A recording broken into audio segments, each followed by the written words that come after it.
aku pernah punya kejadian tidak mengenakan karena norak kan. Kemarin Mas Emil ngeliat, kamu udah nih lihat nih packingan aku kayak gini. Hah? Kayak gini cukup berangkat kopernya 2, pulang belum tentu cuma 2. Ini maaf ya kalau mukanya agak-agak masih belum dandan, cuman aku lagi bikin ini. Kam. Maaf kalau aku berantakan rumahnya. Hah? Kok gini Mbak jadinya? Tadi kayak naik gitu, Bu. Hah, salah resep berarti kita. Buka puasa kemarin kan enak kalau agak lembut-lembut gitu kan. Aku berhasil bikinnya, guys. Cuman ini kok dia bentuknya beda, harusnya dia kayak puding-puding gitu loh, kayak lembut banget. Ya, kurang silky gitu. Nah, keras. Enggak. Enggak kayak Tapi telur. mungkin kurang airnya ya. Tapi rasanya lebih enak daripada yang waktu itu. Waktu itu aku nggak pakai apa-apa, cuma telur sama kaldu aja. Aku nggak pakai jahe, aku nggak pakai apa, jadi enak sih, tapi agak amis sedikit. Kalau ini aku pakai kaldu ayam, telur, tapi kayak kurang airnya, jadi dia kurang kayak puding. Terus di bawahnya itu ada potongan-potongan ayam. Coba lihat nih. Ini enaknya pakai kecap asin sama wijen, sedikit aja. Ini buat anak-anakku. Karena aku hari ini sedih banget, aku mau ninggalin anak-anak, tapi satu sisi bahagia juga. Ya Allah. Jadi waktu itu bulan puasa kemarin kan diajak Mas Emil umroh. Tapi sebenarnya plan umroh itu udah lama, bahkan duluan aku pengen plan umroh tapi pengen ngajak mama. Gitu, karena Mas Emil pas awal tahun itu aku ajak, Mas mau umroh nggak gitu. Kelihatannya tahun ini tuh lagi banyak banget kerjaan kan. Jadi, tadi dulu ya aku sulit banget ini izinnya dan sebagainya gitu. Tahu-tahu secara diam-diam dia ngurus izin sendiri dan ternyata izinnya keluar. Baru aku ternyata diizinin. Loh, kamu aku kira nggak. Jadi akhirnya aku kesempatan 2 kali. Yang pertama sama mantan pacar aku, yang kedua sama mama. Gitu. Waktu kemarin soalnya anak-anak juga suka, cuman aku tuh bikinnya tuh bukan di gelas kecil gini, langsung di mangkok yang agak besar. Jadi ketika diambil setengah gitu kok kurang estetik ya. Jadi agak pecah-pecah gitu loh. Cuman rasanya enak. Nah, ini aku modifikasi sedikit resepnya, jadi agak gagal dikit sih. Kurang smooth gitu. Ini katanya dicampur minyak wijen sama, jadi ini tuh kalau di Jepang kayak cawan mushi, tapi rasanya nggak terlalu cawan mushi karena di Chinese tuh juga ada steam egg sendiri buat anak-anak yang lagi malas makan. Terus kan ada kalendra juga mau yang lembut-lembut. Ini enak dan aku senangnya kemarin anak-anakku suka buat cemilan-cemilan. Bapaknya belum tak kasih karena biasanya selalu habis dulu sebelum bapaknya pulang. Maya juga nggak mikirin, lagi dipisahin dulu untuk papa. Guys, bantuin aku itu yuk, siap-siapin yuk karena aku nanti pesawat ke Jakarta, karena aku berangkatnya dari Jakarta sama mama besok. Cuman hari ini aku mau nyampe Jakarta dulu, besok pesawatnya pagi soalnya. Packing, yang udah packing aku, mama tuh baju-bajunya masih ada di Jakarta, terus ada juga beberapa yang di sini. Jadi temen aku packing kalau buat umrah.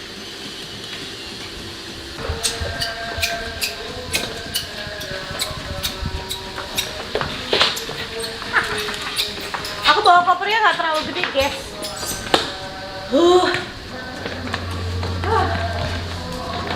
Mohon maaf, backgroundnya kurang estetik ya. Jadi ini umrohnya mau diulang lagi, umroh backpacker. Tapi sekarang berdua sama mama karena kayak semi-semi ketagihan gitu. Ngerasa lebih bisa ngatur jadwal sendiri, terus bisa ngajak jalan-jalan kemana yang kita mau gitu, karena transportasi di sana juga ternyata udah lebih gampang. Terus di sana sebetulnya nggak sendiri-sendiri banget sih, karena di sana tuh banyak yang sebutannya apa ya, mukimin ya, jadi orang-orang Jawa Timur tuh atau orang-orang Madura lebih tepat yang sudah menetap di sana, dan itu biasanya yang bantuin kita, yang nemenin kita, yang tour baik di Madinahnya atau di Mekah. Jadi kita nggak ngerasa sendiri walaupun berangkat dari sininya cuma berduaan aja. Kalau dari aku ini buat teman-teman, kalau misalnya ada yang mungkin ini pengalaman pertama, karena pengalaman pertama aku sama pengalaman yang sekarang ini tuh percaya dirinya tuh beda banget. Waktu yang pertama koper aku tuh segede Terminator gitu, tau gak sih guys? Karena mungkin waktunya lebih lama dari yang sekarang, dan yang kedua tuh I don't know what to expect gitu. Dan di sana tuh takutnya nanti ini, nanti itu, nanti ini, nanti itu gitu kan, kayak nanti apa-apa kurang, nanti apa segala macam. Kalau sekarang mentalitasnya kalau misalnya kurang beli di sana ternyata banyak banget gitu. Jadi buat teman-teman yang pengalaman pertama, aku kasih beberapa tips yang mudah-mudahan bisa membantu menghemat space di dalam koper. Kalau aku sekarang pakai kopernya tuh bukan koper yang paling besar. Ini ukuran berapa ya? Nah, terus ini tau nggak, ini sangat membantu. Nah, kalau buat aku tuh aku section segini. Untuk baju sendiri, di sana itu ternyata butuhnya tuh gamis-gamisan kan. Jadi aku cari gamisnya itu yang paling tipis secara bahan tapi nggak nembus. Jadi ringan juga, terus bisa nggak makan tempat di dalam koper. Jadi malah justru tuh enak. Jadi pakai gamis tuh rasanya rasa kayak daster. Jadi ini aku untuk tempat kayak gini aja tuh aku cukup 1, 2, 3, 4, 5, 6, 7, 8 baju. Nah, 8 baju, ini ada 2 baju yang memang tebel, tapi aku suka sama desainnya. Kalau memang kita udah nyiapin untuk cari aja banyak bajunya yang tipis-tipis, tapi pastikan dulu nggak nembus. Tips aja ya, kalau aku nggak terlalu banyak pakai baju warna putih karena kalau warna putih itu tipis walaupun kualitas bahannya bagus tapi kemungkinan nembusnya tuh masih banyak. Jadi aku harus pakai daleman dan itu akhirnya kan makan space lagi. Jadi aku bawa baju putih paling cuma 1 gitu. Untuk tempat kecil ini menurut aku ini sangat saving space banget untuk bisa, dan semuanya gamis, guys. Baju tidur juga sama, carilah daster yang paling enak dan paling tipis. Maksudnya ketika dilipat itu dia nggak makan space, gitu kan? Itu adanya di sini bareng sama underwear aku. Aku nggak akan kasih lihat, mohon maaf ya. Tapi dia cuma cukup segini, underwearnya udah banyak. Satu hari itu kali 2 set underwear plus baju tidur. Jadi kalau memang kita pengen bener-bener ready, pilihin hal-hal yang kira-kira paling nyaman dan paling nggak makan space.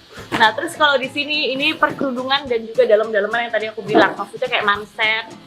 Terus ada manset yang bentuknya dress, karena ada beberapa baju kayak baju warna putih atau aku punya kayak bentuknya jubah gitu. Jadi di dalamnya harus pakai manset yang dress bentuknya.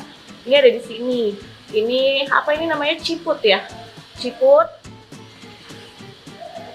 Kerudung. 1, 2. Ini semua kerudung dan banyaknya warna hitam. Ada kaos kaki juga sama manset tangan. Cadar itu karena menghindarkan panas sekali guys. Jadi terakhir kemarinnya sama Mas Emil itu untung gak terlalu kelihatan ya, kameraku kayak banyak filternya deh. Muka aku tuh sebenarnya hancur banget. Jadi kayak perbedaan cuaca di sana kan kering sekali. Kalau di Mekah, di Madinah tuh masih agak dingin, tapi kalau di Mekah tuh panas banget. Dan pada saat tawaf, pada saat itu udah boro-boro skincare, udah assalamualaikum, udah nggak kepikiran, udah nggak mau sunscreen dan sebagainya, karena kan aku mikir pengen nggak mau di tas tuh bawa pembersih makeup lagi dan sebagainya. Jadi aku udah bener-bener bare face. Paling kalau inget pakai moisturizer, tapi dari bangun tidur tuh suasananya itu udah pengen bawaannya tuh turun dari hotel, udah pengen kesana gitu. Dan jadi muka aku tuh ya kering, terus kena matahari langsung kan. Itu udah bener-bener agak-agak kelupas-kelupas gitu pulangnya. Tapi worth it sih. Makanya aku kadang-kadang butuh cadar gitu. Ini sangat membantu, jadi kayak face shield. Jadi sangat membantu menggantikan sunscreen. Nah, tinggal pinter-pinter aja deh diempet. Nah, di paling bawah sini juga ada manset yang bentuknya kayak baju. Aku tuh nggak pinter ngelipet loh guys. Jadi ini kalau aku berantakin, Mbak Ani mohon maaf, sayang ke atas lagi ya. Nah, ini tuh manset dress dia nggak nembus, tapi ketika dilipat dia jadi kecil. Aku bener-bener di sana tuh nggak mau diribetin sama barang karena pengennya fokus gitu. Aku pernah punya kejadian tidak mengenakan karena norak kan. Waktu pertama banget itu ke sana umroh dan haji, itu bawa koper gede kan. Terus aku 2 mingguan kalau nggak salah tuh di sana. Aku takut nanti sabun mandinya gimana, ininya gimana, aku bawalah ya kan gede. Masuk, pas ngebungkus koper tuh masuk. Nah, pas buka koper, setengah koper aku tuh isinya sabun. Jadi sabunnya itu mungkin kegeser atau apa, jadi tutupnya kebuka gitu. Jadi bayangin nggak, jadi pas aku angkat botol sabunnya udah kosong, botol sabunnya itu jadi setengah koper gede itu isi baju semua. Terus aku nyuci, aku bilang wah ini aku dapat peringatan nih, di rumah jarang nyuci sendiri, sekarang di sini harus nyuci. Itulah ya kan. Jadi hal-hal yang lain aku biasanya bawa yang mini-mini aja, toiletries yang penting ada, karena ternyata di sana juga dari mulai supermarket, apotek, semua tuh lengkap dan jaraknya deket-deket dari tempat hotel. Kalau misalnya cari hotel juga tipsnya cari yang memang lokasinya strategis. Nah, udah, tapi bisa bayangin nggak sih? Jadi sisi yang ini tuh benar-benar sisi aku. Jadi ini aku udah punya baju sehari-hari yang aku pakai di sana. Ini ada manset, kerudung, kaos kaki, perintilannya itu hanya masuk segini, dan ini adalah underwear dan juga baju tidur. Aku nggak buka ya. Jadi buat aku sih ini savings a lot of space. Nah, untuk perintilan tuh sebenarnya ada lagi, aku taruh di sini. Sebenarnya ini paling paling lebih simple lagi gitu. Ini yang lebih perintilan yang kapan aja tuh bisa diakses. Ini aku beli sepatu. Sepatunya tuh aku nyari kemarin tuh sebenarnya aku biasanya pakai sepatu Keds. Cuman kalau untuk mama, aku kan nggak tahu mama lebih prefer yang mana. Dia nanti kita bakalan lihat mau pakai sepatu Keds atau mau pakai sandal aja, karena kan lepas copotnya lebih gampang. Carinya tuh yang paling keset. Apalagi mau jalan sama orang tua ya. Jadi buat mama-mama nih ya, dimanapun Anda berada, dokter mamaku tuh udah bilang, Bu, kalau misalnya sudah lebih usia itu paling aman itu pakai sepatu Keds atau sepatu yang memang nyaman dipakai dan ngegrip, karena resiko jatuh buat orang tua kan lebih tinggi. Jadi aku cari yang begini, ya kan, begini, karena di sana juga pasti banyak dilepasnya ya kan. Nanti masalah aku pakai sepatu Keds atau pakai ini lihat nanti. Terus tas ransel, ini ada satu tuh ya. Tas ransel, kalau ini sementara tuh aku udah isiin sama chargeran, karena kan ini yang bakalan diakses setiap saat. Jadi chargeran, power bank, terus sama tisu-tisuan, udah tisu basah buat ngebersih-bersihin. Pokoknya semua yang gampang diakses sama diri kita. Nggak ada isinya nih, belum diisi guys, karena belum pindah tas kan. Kita pindahnya tuh nanti di Jakarta mau ke bandara gitu. Terus ini ada buku-buku panduan yang bisa kita baca-baca. Punya aku satu, punya mama udah sama mama.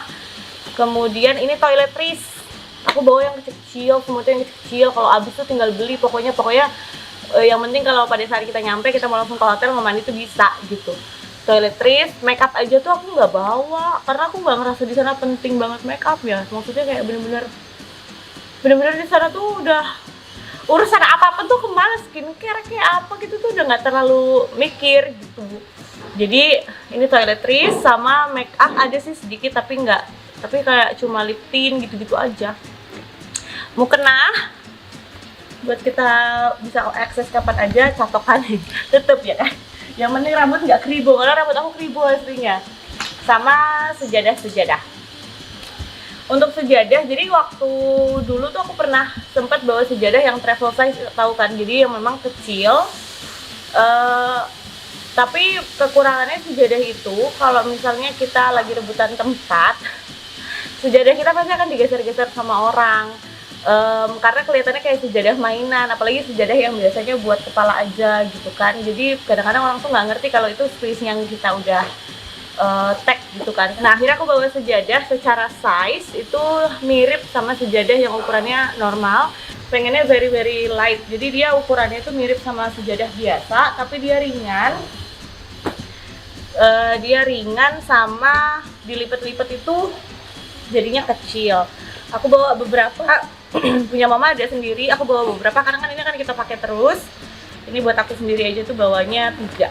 Aku nggak terlalu nyaranin, maksudnya nggak terlalu, semua preference masing-masing sih, nanti harus dijalanin sendiri baru mulai paham. Kalau aku sih udah nggak pakai sejadah yang ukurannya travel size gitu loh.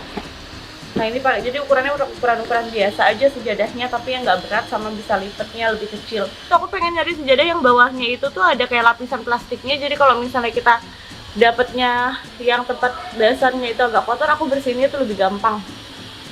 Tapi belum ketemu say, karena ini semua agak buru-buru. Jadi aku bawa apa yang ada aja dulu. Karena ternyata di sana tuh fasilitasnya semua lengkap, toko juga banyak banget. Bahkan justru seperti kita tuh nggak bisa kalau nggak belanja. Akhirnya aku bilang sama mama, aku bawa kopernya tuh nggak terlalu besar, koper bagasinya nggak terlalu besar, koper cabin ya ukurannya cabin. Pokoknya ini tuh pasti kurang lah, karena pasti kan kita BM ya, nyampe sana tuh banyak pasti aku mau ini, belum lagi kalau misalnya mama mau bawa oleh-oleh misalnya buat orang. Tapi tenang aja mah, di sana aku udah tahu tempat beli koper di mana, jadi ntar kalau beranak tuh nggak masalah. Tapi minimal dari awal kita berangkat kita nggak diresein sama barang gitu loh. Jadi ini guys, jadi buat aku tuh ini very light. It's very light packing gitu. Beda banget sama pengalaman aku pertama ke sana. Aku bawa 2 koper, yang ukuran paling besar tuh ukuran berapa ya? 24 atau ukuran koper yang paling besar dia tahu kan ya? Yang standar koper paling besar. Aku bawa itu 2, satu buat aku khusus, satu buat Mas Emil ditambah dengan koper cabin. Innalillahi. Jadi akhirnya aku sekarang udah lebih light packing. Yang penting all the essentials itu udah ada, baju tidur, underwear, itu hal-hal yang nggak mungkin kita bisa langsung beli karena nggak mungkin kalau nggak dicuci kan. Minimal kita udah punya dalemannya underwear sampai ke manset yang kita udah bawa sendiri, yang udah dicuci. Jadi kalau beli barang baru dari sana pun kita pakai cuma luarannya aja tuh masih aman gitu. Pokoknya kalau kurang di sana juga lengkap gitu aku mindsetnya. Kemarin Mas Emil ngeliat, kamu udah nih lihat nih packingan aku kayak gini. Hah? Kayak gini cukup? Iya, karena waktu pas jalan sama Mas Emil aku pakai koper yang besar itu karena baju ihrammu itu udah setengah koper lebih mas gitu. Jadi aku nggak muat bajuku dan sebagainya gitu. Jadi oh gitu. Kalau kayak gini tuh jadi lebih punya kebebasan gitu loh. Kayak iya ada ini ada itu yang memang kayaknya aku nyari di mana-mana tuh susah gitu, yang khasnya sana gitu. Aku mau beli bukur, tau nggak? Di sana kan banyak banget ya bukur-bukuran gitu dan kayaknya tuh mewah gitu kan. Aku mau beli, tapi taruh di mana? Kuota aku beratnya udah over gitu, nambah koper juga udah nggak bisa. Aku kemarin cuma aku sedih, aku cuma ngeliat aja. Terus Sambil bilang ya sudah ntar sama mama kamu baru ini ya gitu guys. Jadi berangkat kopernya 2, pulang belum tentu cuma 2 ya kan. Doakan kita ya, mudah-mudahan semuanya lancar. Oh iya, ini ada juga aku bawa gunting buat tahalul sama gunting kuku untuk persiapan mau berihram. Tapi pastikan ini dimasukkannya ke bagasi ya, karena kalau ke cabin biasanya dia nggak akan lolos sampai pada saat pemeriksaan tas cabin, pasti harus dibuang. Ujung-ujungnya di sana kita harus beli lagi. Beli laginya nggak masalah ya, tapi mikir untuk hal sepele harus beli di mana gitu. Itu nanti takutnya jadi nyari-nyari. Bawa aja hal-hal ini yang selengkap mungkin, tapi pastikan penempatannya. Kalau gunting-gunting kan yang tajam pertajaman itu letakkan di koper bagasi. Oke? Udah siap. Galau gimana ya? Aku satu sisi senang banget bisa, semua pasti pernah ngerasain yang pernah sekali kesana pasti ketagihan dan rasanya pengen cepet-cepet balik, dan Allah masih kasih kesempatan aku buat balik dan sekarang sama mama. Tapi tetap aja ada perasaan aku bakalan ninggalin anak-anak walaupun cuma seminggu dan ada bapaknya juga di rumah. Malah justru itu yang aku lebih khawatirkan, tau gak sih? Karena kalau sama bapaknya tuh anaknya minta main PS nih kan, aku udah bilang kalau misalnya main PS di weekdays itu nggak boleh, jadi weekend aja ya. Karena ketika main PS tuh nggak mau ngerjain apa-apa lagi, mandi tuh jadi siang dan sebagainya gitu. Nah kalau bapaknya malah ayo main sama papa gini-gini. Aku bilang anaknya dimandiin dulu, dikasih sarapan dulu, nanti baru main PS. Jangan bangun tidur begitu melek nanti main PS, nanti jam 12 siang belum makan, belum mandi, emosi. Jadi bapaknya tuh suka biang kerok. Di sana pasti aku teleponin mulu di sini. Ya kan? Doain ya semua, semoga lancar. Dan see you abis pulang.